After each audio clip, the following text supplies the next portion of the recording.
हाँ, मैं बहुत जिम्मेदारी के साथ डंके की चोट पर कह रहा हूँ कि मेरे देश में हार्ट से रिलेटेड सर्जरी एंजियोप्लास्टी 55% फर्जी आंकड़ा है। मेरे देश में बच्चेदानी निकालने का काम 60 से 70% तक फर्जी है।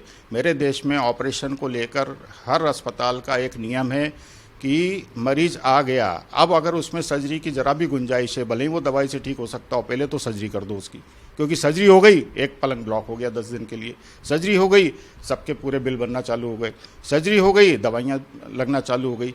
आज एक मरीज में जिसमें एंटीबायोटिक की ज़रूरत नहीं है, आप मानेंगे नहीं रवीन जी, 1.5 2 लाख रुपए रोज़ की एंटीबायोटिक उसमें ठोपी जा रही है जिसका कोई काम नहीं है। ये कितना बड़ा है। मेडिकल सिस्टम कोलैप्स हो रहा है, बिल्कुल कोलैप्स हो रहा है, मेडिकल सिस्टम बिल्कुल कोलैप्स हो रहा है। पूरी ताकत से कह रहा हूँ, मेडिकल सिस्टम डिग्री कॉलेज जैसा बन के खड़ा हो गया है मेरे देश में। क्योंकि पहले हम काम करते थे तो हम मरीजों का बहुत सा काम क्लिनिकल आधार पे करते थे, उनकी डायग्नोसिस करके करते थे, और इन्वेस्टिगेशन के तौर पे हमारे पास क्या होता था, एक सादा एक्सरे, एक हीमोग्लोबिन की जाँच, एक शुगर की जाँच, इस पर हम बड़ी बड़ी कैंसर सर्जरी कर लेते थे, बड़े बड़े पेट की सर्जरी कर लेते थे हम।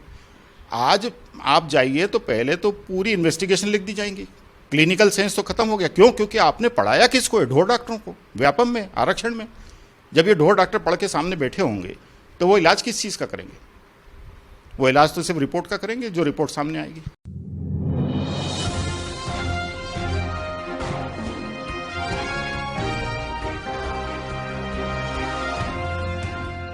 नमस्कार, मैं हूं रविंद्र जैन और आप देखना शुरू कर चुके हैं सबकी खबर। क्या वाकई भारत का मेडिकल सिस्टम कोलैप्स होने वाला है? क्या ये बात सही है कि भारत में जितने भी ऑपरेशन हो रहे हैं, जितनी सर्जरी हो रही हैं, वो आधी सर्जरी गलत हैं, मतलब गलत तरीके से की जा रही हैं, अनावश्यक रूप से की जा रही हैं? क्या ये सही है कि पूरा मेडिकल सिस्टम कॉरपोरेट के हाथ में चला गया है और डॉक्टरों को टारगेट दिया जा रहा है? क्या ये सही है कि अच्छे वाले जो मरीज हैं, जिनको बहुत कम समस्या है, उसकी समस्याएं बढ़ाई जा रही हैं, गंभीर बीमारी बताकर उनको एडमिट किया जा रहा है और एक तरह से उनको लूटपाट मचा रखी है? इन तमाम सारे सवालों के जवाब लेने के लिए आज मैं आया हूं डॉक्टर भुवनेश गर्ग साहब के पास कि क्या वाकई भारत का मेडिकल सिस्टम किस दिशा में जा रहा है। डॉक्टर साहब, आपका बहुत बहुत स्वागत है। अभी कुछ दिन से एक वीडियो ज़बरदस्त वायरल हो रही है जिसमें ये कहा जा रहा है कि 2016 में ही भारत के पार्लियामेंट की एक कमेटी ने ये रिपोर्ट दी है कि मेडिकल सिस्टम भारत का बहुत जल्दी कोलैप्स हो जाएगा। उसका कारण यह है कि जितनी मेडिकल सर्विसेज हैं वो ज़्यादातर कॉरपोरेट के हाथ में चली जा रही हैं। डॉक्टर्स को टारगेट दिए जा रहे हैं, जो बड़े बड़े कॉरपोरेट घराने के जो मेडिकल हॉस्पिटल्स वगैरह हैं, उनके डॉक्टर्स को ऊंची सैलरी दी जा रही है तो टारगेट भी दिया जा रहा है। यदि 2 महीने डॉक्टर टारगेट पूरे नहीं करते तो पहले वार्निंग देते हैं और फिर उनके खिलाफ कार्रवाई करते हैं या हटाते हैं, जो भी करते हैं। दूसरी एक बड़ी बात यह है, जो बहुत गंभीर बात है, कि क्या वास्तव में भारत में लगभग 45 से 55% जो ऑपरेशन है, सर्जरी है, वो फॉल्स हो रही हैं, अनावश्यक हो रही हैं? क्या ये सत्य है डॉक्टर साहब? तो इन तमाम सारे मुद्दों पे मैं चाहता हूं कि आप दर्शकों को सही जानकारी दें कि वास्तव में ये बढ़ा चढ़ा के बताया जा रहा है या ये कुछ हकीकत है इस तरह की। नहीं रवीन जी, इसमें बहुत सीधे से कैलकुलेशन हमको समझने होंगे कि पिछले 25 साल में आखिर ऐसे क्या परिवर्तन हुए कि डॉक्टरी विधा में जो हिंदुस्तान का मेडिकल सिस्टम है, जो बहुत दुनिया भर में सक्षम और कर्मठ और एक ईमानदार सिस्टम माना जाता था, उसमें ये बिगाड़ क्यों आया? तो हमें इसके लिए बिंदुवार चीज़ों पे जाना पड़ेगा। ये बिगाड़ सिर्फ डॉक्टरों की तरफ से नहीं आया, ये पूरे सामाजिक पतन का एक अंतिम पायदान है, मैं ऐसा मानता हूँ। और अंतिम पायदान में 2002 से कह रहा हूँ कि अब पूरा भारत का मेडिकल सिस्टम एक डिग्री कॉलेज के पैटर्न पे चला गया। और कालांतर में हमने वही सब देखा कि व्यापम में किस तरह से सीटें बेची गई, या आज किस तरह से सीटें बेची जा रही हैं, या आज किस तरह से नीट के या दूसरे एग्ज़ाम्स में पर्चे बिक रहे हैं, और किस तरह से लोगों को। और इसमें बिगाड़ तो सबसे पहले आरक्षण की वजह से शुरू हुआ। उसी वजह से तो योग्य को ना मिलना और अयोग्य को डॉक्टरी का। देखिए, मेडिकल साइंस एक ऐसी चीज़ है जिसमें आपके पास ब्रेन का होना या सिस्टम का होना बहुत ज़रूरी है।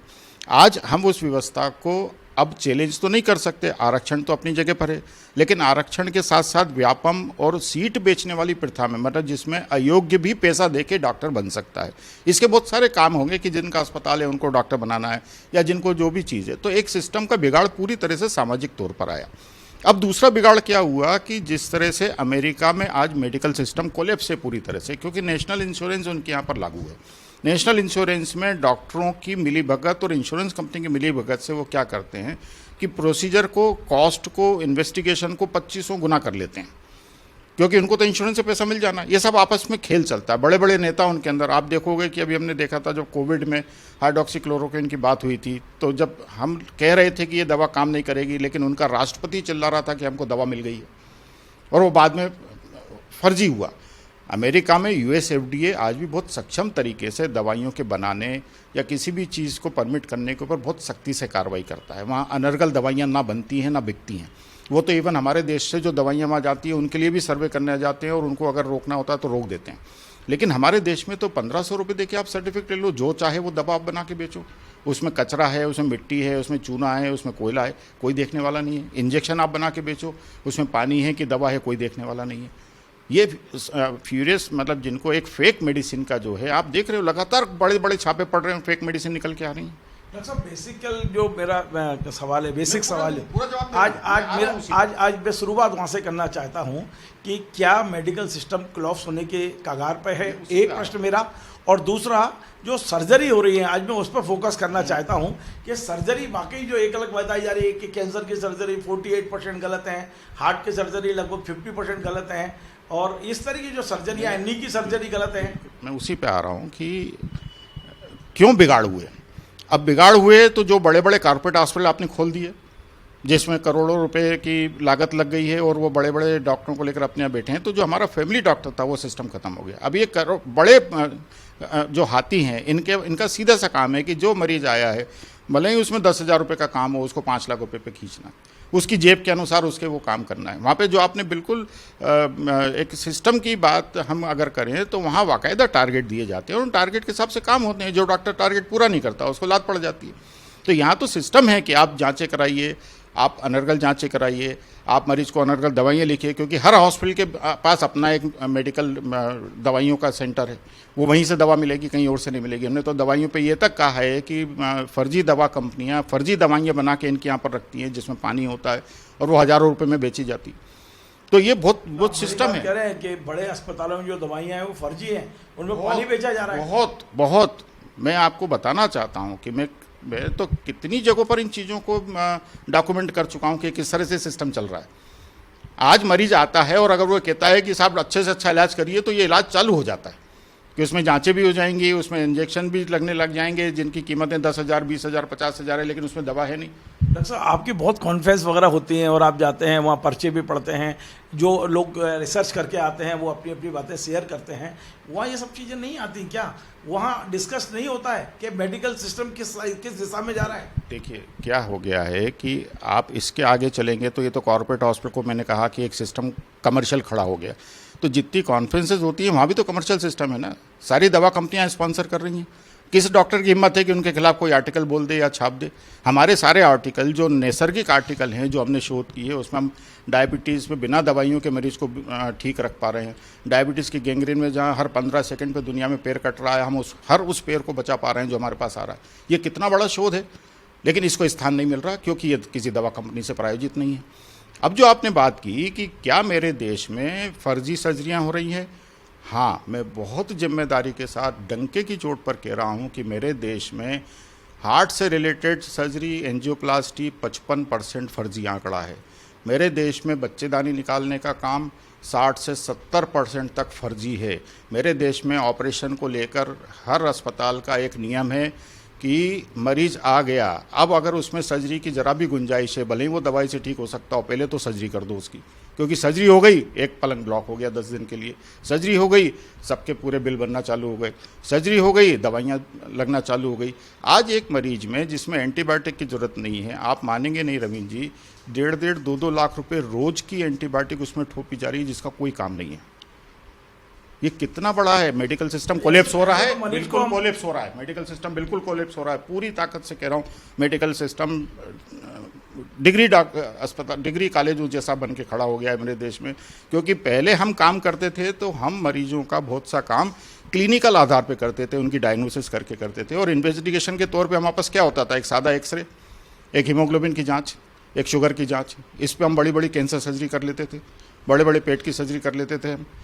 आज आप जाइए तो पहले तो पूरी इन्वेस्टिगेशन लिख दी जाएंगी, क्लिनिकल सेंस तो खत्म हो गया। क्यों? क्योंकि आपने पढ़ाया किसको है? ढोर डॉक्टरों को, व्यापम में, आरक्षण में। जब ये ढोर डॉक्टर पढ़ के सामने बैठे होंगे तो वो इलाज किस चीज़ का करेंगे? वो इलाज तो सिर्फ रिपोर्ट का करेंगे, जो रिपोर्ट सामने आएगी। आप डॉक्टर हो के डॉक्टरों को ढोर कह रहे हैं? नहीं, ढोर डॉक्टर तो है ना, जिन लोगों में योग्यता नहीं है मैं उसको ढोर में ही रखता हूँ और बहुत खुले में रखता हूँ। जो योग्य हैं मैं उनका सम्मान करता हूँ, उनका सम्मान होना चाहिए। और जो योग्य डॉक्टर हैं आज उन्होंने कमर कस रखी है। डॉक्टर साहब, कई योग्य डॉक्टर केवल तनख्वाह के लिए, अपने टारगेट पूरा करने के लिए ये जो पाप कर रहे हैं, आप क्या, ये जो पाप है फर्जी सर्जरी का, जो फॉल्स सर्जरी का जो पाप है, वो ढोर डॉक्टर थोड़ी कर रहे हैं, पढ़े लिखे डॉक्टर भी कर रहे हैं। देखिए रवीन जी, अगर कोई फॉल्स सर्जरी कर रहा है तो उसके पीछे बहुत सीधा सा कारण है कि उसको या तो टारगेट दिया गया या उसकी आत्मा मर चुकी। यहाँ मैं बहुत सीधी सी बात कहता हूँ, आपने फैमिली डॉक्टर को जिंदा कब रखा?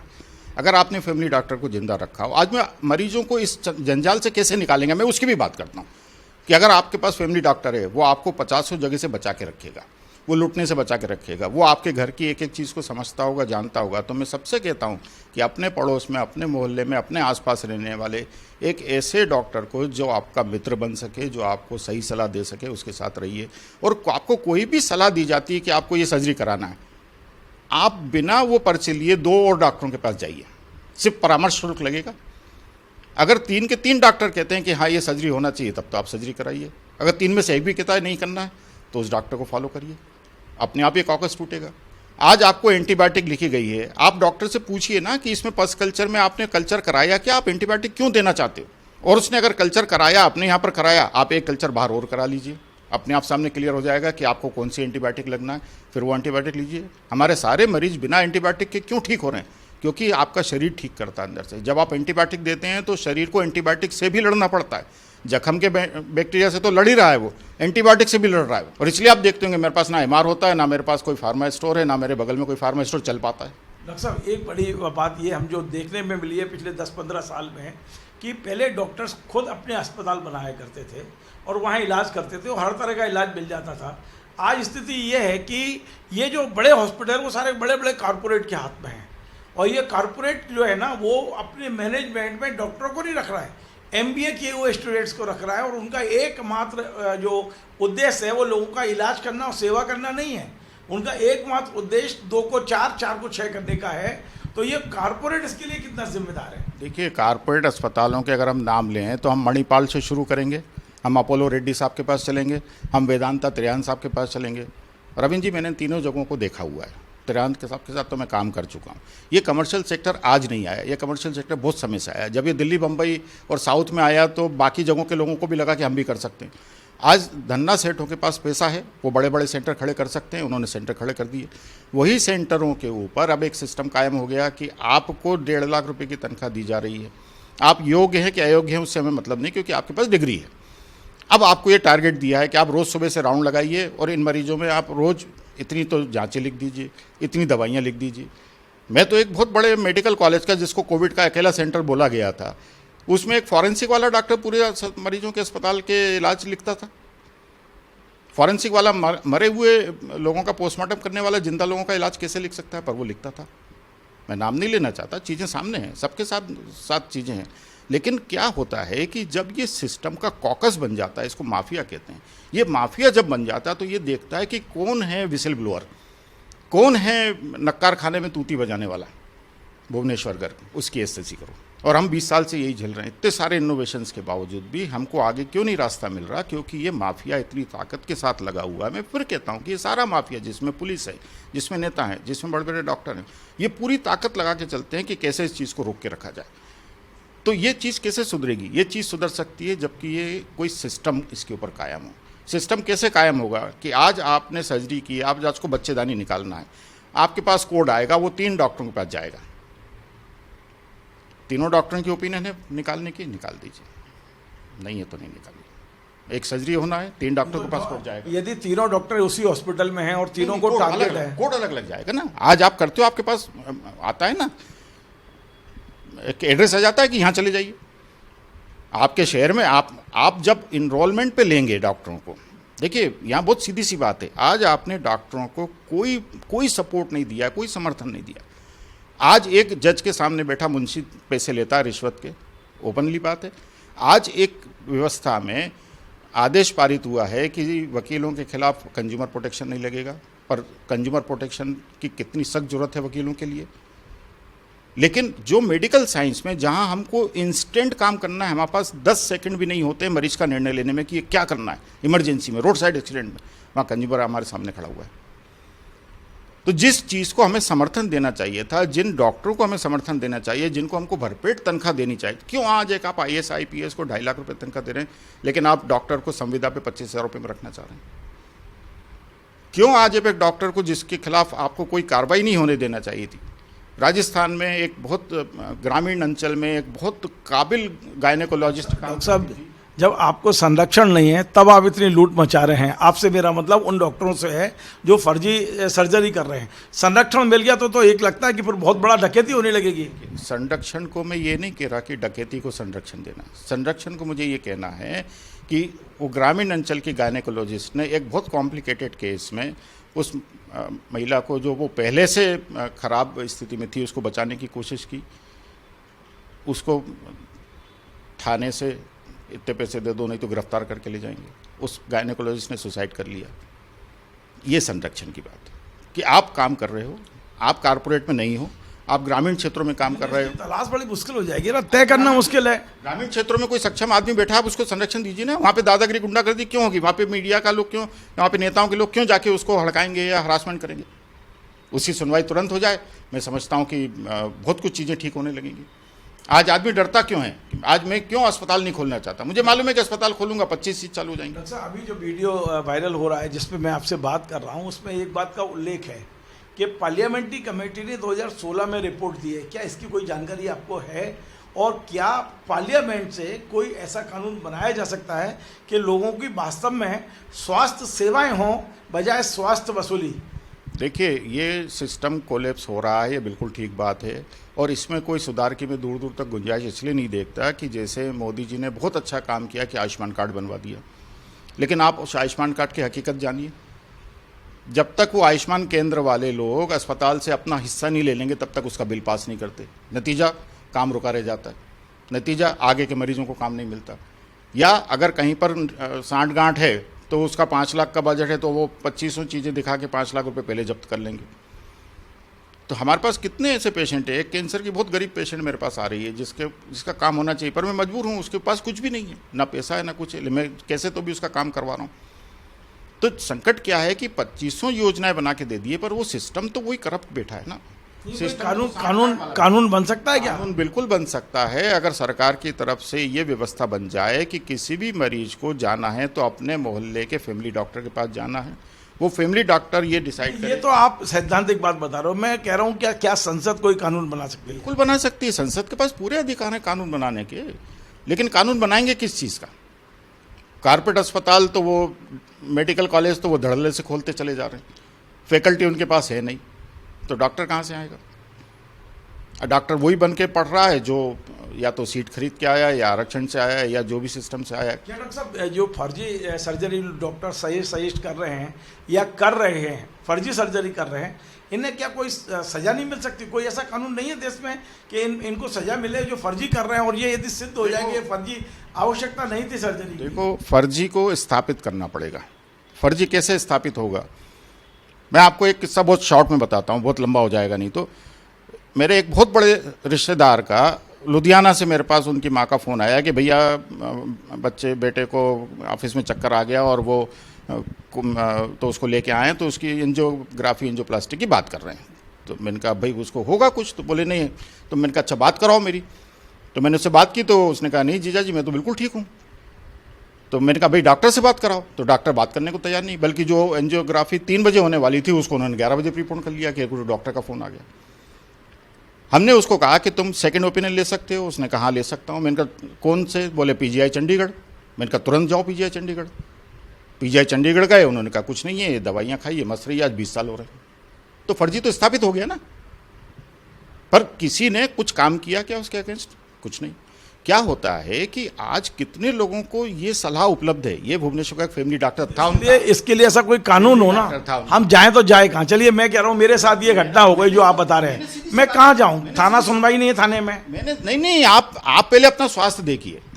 आपको कोई सलाह दी गई, मेरा कहना मैंने भी कोई सलाह दी, आप 2 और डॉक्टरों से सलाह लीजिए, इसमें कोई बुराई नहीं। मतलब इंसान को जागरूक होना पड़ेगा, कानून आपके लिए नहीं है देश। कानून बनाने का मादा देश के किसी भी इसके पास नहीं है, क्योंकि कानून बनाने का मादा होता तो ये इलेक्ट्रो होम्योपैथी, आरएमपी, या जो ये फर्जी कॉलेजों पे नर्सिंग कॉलेज चल रहे हैं, या जो ये जितने कॉलेज में टेंट हाउस से साल में 2 बार व्यवस्था आती है। आखिरी सवाल मेरा ये है कि इसके लिए जन जागरण कैसे किया जा सकता है, लोगों को कैसे जगाया जा सकता है? मैं तो कर ही रहा हूँ अपने चैनल से। मुझसे जितनी ताकत बन सकती है मैं पूरी ताकत से पूरा विरोध दर्ज करा रहा हूँ कि फर्जी एंटीबायोटिक मत दो, फर्जी दवाइयाँ मत दो, जो जरूरी है वो सर्जरी करो, मरीज की जेब के हिसाब से काम मत करो, आपकी मरीज का जो, क्योंकि आप जहाँ पैसे के पीछे भागना चालू करते हो मरीज का कबाड़ा होना चालू हो जाता है।